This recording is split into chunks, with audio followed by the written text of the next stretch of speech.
saya punya pasien, saya mau cerita dulu.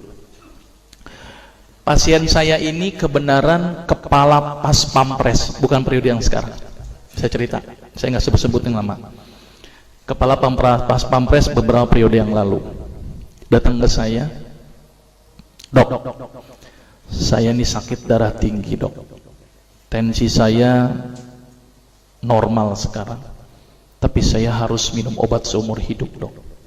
Obatnya kaptopril. Saya bosan minum obat ini. Bisa nggak dok saya nggak minum obat ini? Saya pada waktu itu terkenal sebagai terkun, Mbak, dokter plus dukun itu ya. Jadi datang ke saya pengen nggak pakai obat. Saya bilang ke bapak itu, baik pak, kita coba. Obat saya stop, saya kasih apa? Timun, seledri, bawang putih, pisang raja, kurma. Pulang pak, kontrol lagi minggu depan. Apa yang terjadi setelah minggu depan? Tensinya tambah naik pak. Dokter gimana sih dok? Bukannya stabil kok malah naik. Kenapa ini dok? Wah, saya ngeliat tampangnya udah serem banget itu kan. Yaudah deh pak, saya coba lagi, dosis saya naikkan pak. Timun dinaikkan, bawang putih dinaikkan, pisang raja dinaikkan, kurma dinaikkan. Orang bilang belenger nih orang gitu ya. Kontrol lagi pak minggu depan. Apa yang terjadi pak? Setelah minggu depan tensi tidak turun-turun. Saya pada waktu itu sempat hopeless. Aduh, harus gimana lagi? Dan bapak itu bilang ke saya, ini real pengalaman saya ketika praktek, dan real saya menggunakan terapi ini adalah pasien pertama saya. Saya pada waktu bilang ke bapak itu begini, tapi sebelum bapak itu bilang ke saya, dok, ini udah nggak berhasil dok, apakah saya harus kembali ke kaptopril lagi? Tapi sama aja dong, percuma kalau saya harus kembali ke kaptopril lagi. Saya bilang ke bapak itu, pak, saya sebenarnya punya sebuah pengobatan ini belum pernah saya gunakan pak. Jadi kalau bapak mau pak, bapak adalah pasien pertama saya yang mau saya coba dengan terapi ini pak. Daripada bawa pulang nggak bawa apa-apa, kalau bapak pun mau. Dia mikir, ya udah dok, daripada saya pulang nggak bawa apa-apa, boleh deh saya coba. Ini luar biasa ini ya. Akhirnya saya bilang kepada bapak itu, baik pak, saya coba terapi ini.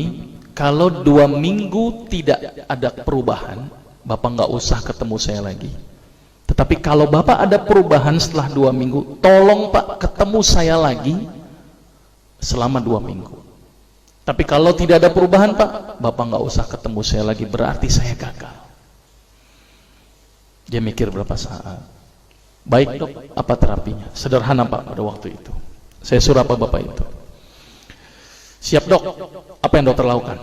Saya bilang ke bapak itu, pak, tolong bapak senyum sehari 20 kali pak.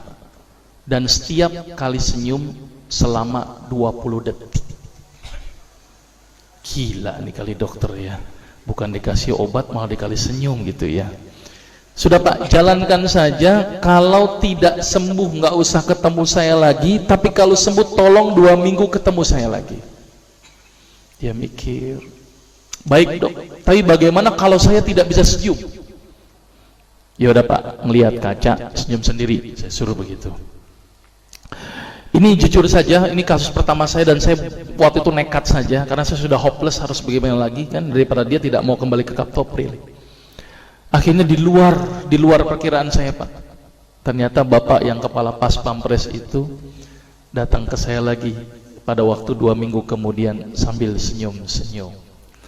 Berarti kesimpulannya pak, sembuh pak. Kenapa kok bisa sembuh? Ini yang pertanyaan cukup mendasar. Kenapa kok senyum bisa sembuh? Sampai-sampai itu ajudannya bingung sama saya. Dokter, itu bapak diapain dok? Biasanya kalau upacara marah-marah, sekarang senyum-senyum. Baca koran, senyum-senyum.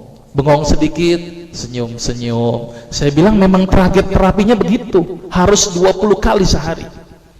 Ternyata penelitian menunjukkan orang yang senyum sebanyak 20 kali sehari dengan durasi 20 detik setiap senyumnya, maka otak akan mengeluarkan sejenis zat yang namanya beta endorfin.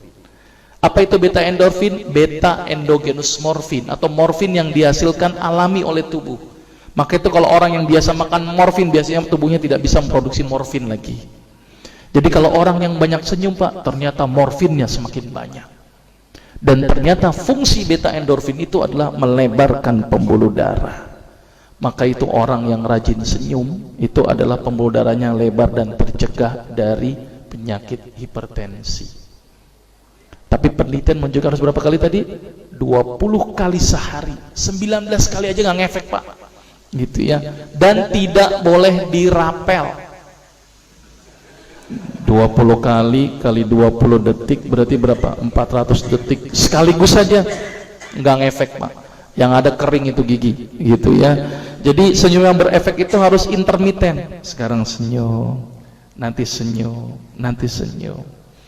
Ada lagi tuh pasien yang nyeletuk, dok, tetangga saya tuh sering senyum stroke juga.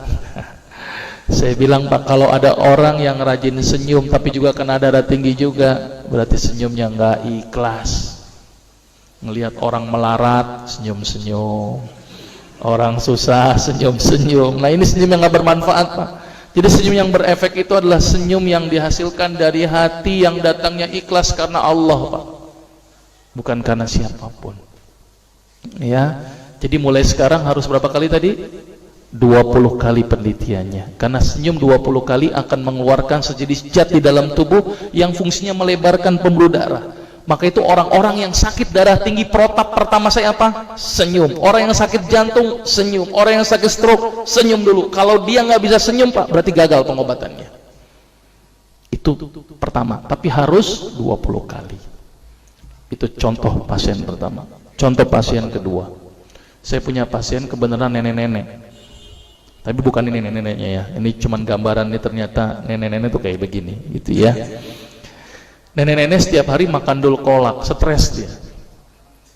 Datang ke saya, dok gimana supaya nggak berhenti dari dul kolak. Pada waktu itu cuma saya suruh apa, nek tolong stop dul kolak, tolong nek senyum di pagi hari ketika nenek melek, langsunglah senyum, saya suruh.